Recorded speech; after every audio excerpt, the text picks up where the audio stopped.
Olá, no ar o programa Rio a Cidade. Hoje vamos conversar sobre saúde e envelhecimento. Para esta conversa, nós convidamos o médico clínico e geriatra César Prinzac. E vamos começar explicando o seguinte. Primeiro, é possível, sim, envelhecer com saúde, não é mesmo, doutor César? Claro. É possível. Inclusive, eu gosto de falar que em medicina a gente fica estudando sempre doença.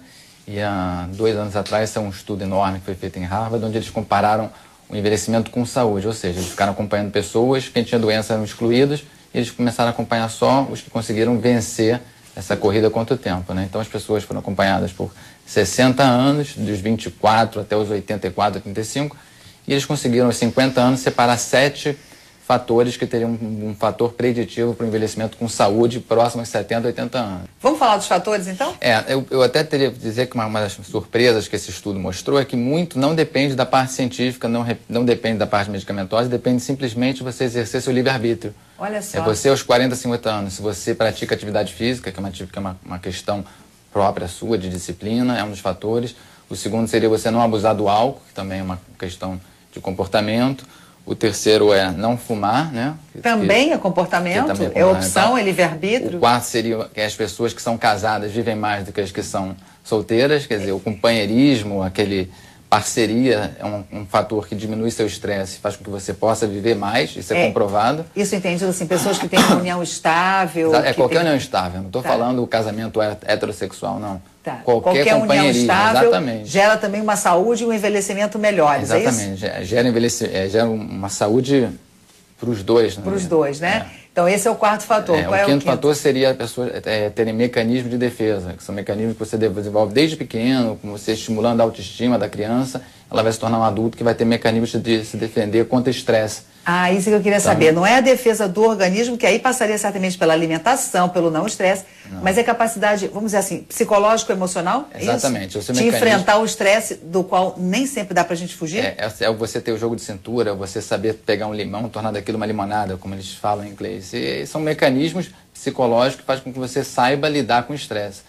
Não necessariamente você pegando qualquer coisa estressante e daquilo ter uma enxaqueca, uma dor na coluna, uma dor de estômago, não. Às vezes você consegue, com mecanismos próprios. Isso é muito bacana, sabia? Porque é o seguinte, os problemas estão aí. A vida é cheia de problemas. Se você sabe lidar com eles, você vive melhor, é isso? Isso, E o sexto elemento seria você controlar peso. Você não precisa ser magro, mas você tem que estar dentro de um parâmetro um pouco acima do peso e ainda é considerado como saudável, não vai trazer detrimento para a sua saúde. E o sétimo e o mais importante de todos, que é a educação, que é uma coisa que você adquire, ninguém pode tomar de você o que você tem de educação. Quando você fala educação, aí não estamos falando de educação física, né? De formação do cidadão. Exatamente. Né? Tanto que quando eles compararam o colarinho branco, que seriam os formados em Harvard, com o colarinho azul, que seriam os rapazes da periferia de Boston, onde Harvard se encontra, que seriam pessoas da mesma faixa etária, que foram acompanhados também para criar um parâmetro, eles repararam que quando chegavam aos 80 anos, os de Harvard estavam em mesmo estado de saúde que os de 70 da periferia. Nossa. Ou seja, eles conseguiram ter a mesma qualidade 10 anos à frente. Alessandro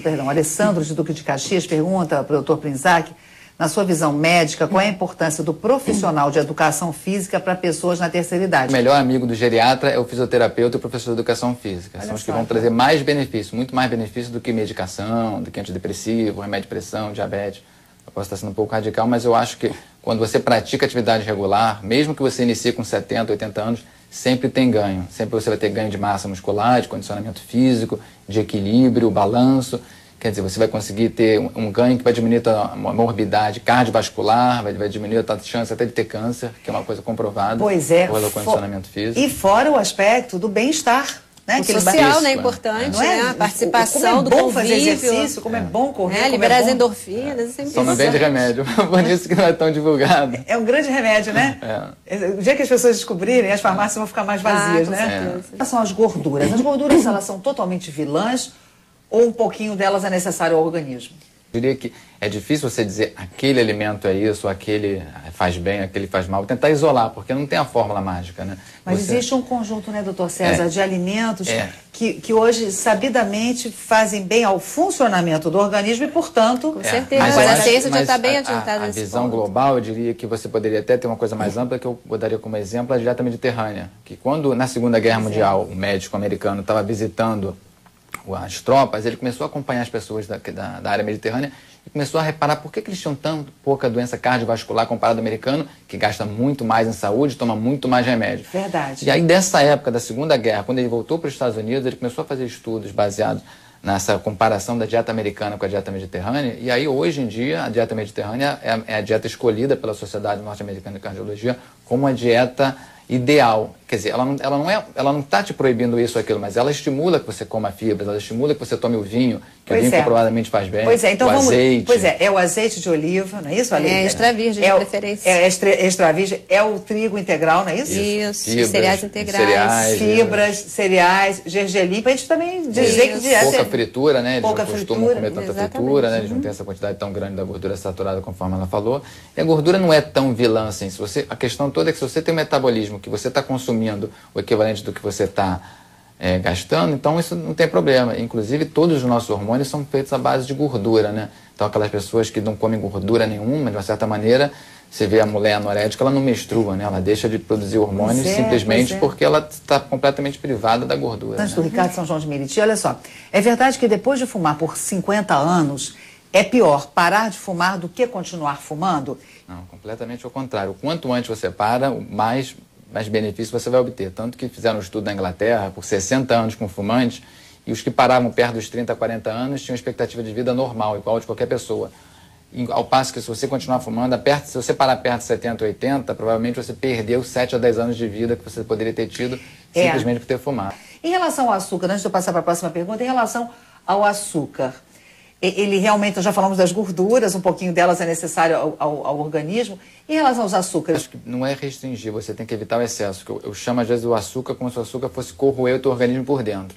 Quando você compara uma pessoa que é diabética há 30, 40 anos com a pessoa não diabética, ela já tem um envelhecimento fisiológico 5 a 10 anos maior do que quem não é diabético. Então, o diabético ele envelhece mais rápido, que é o que eu digo. O açúcar ele vai como se fosse enferrujando. O inglês chama isso de acastanhar o organismo. É a mesma coisa que você pega alguma coisa, você bota açúcar, ele fica castanhado com a cor.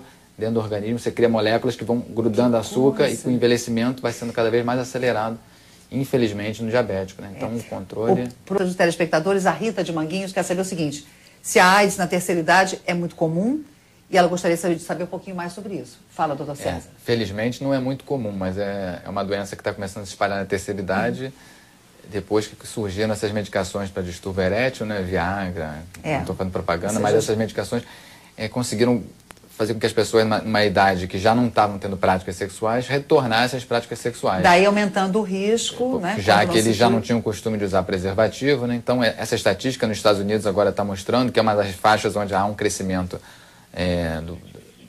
da AIDS, do acometimento pela AIDS, pelo uso da medicação e não uso do preservativo.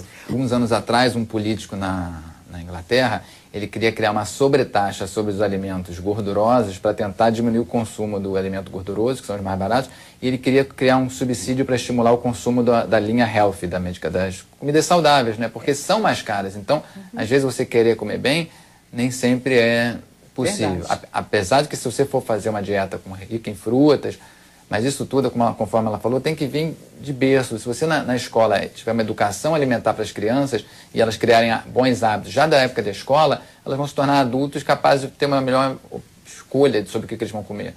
Agora, a questão do peso da genética também, quer dizer, a genética tem seu peso, né?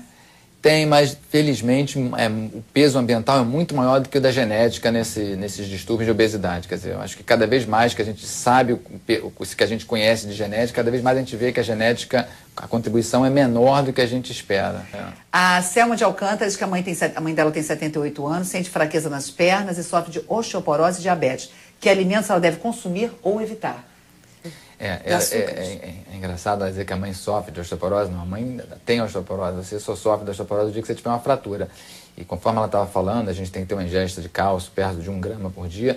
Mas esse ano ainda saiu um estudo interessante nos Estados Unidos, em que você dando cálcio e vitamina D, a vitamina D numa dose alta, você consegue evitar o número de fraturas, que é o maior medo de você ter osteoporose, é você um dia cair e quebrar um fêmur, que é a coisa de maior mortalidade. Então, a gente tem a sorte que a gente não precisa todo mundo ficar consumindo 800 unidades por dia de vitamina D, que é uma coisa cara.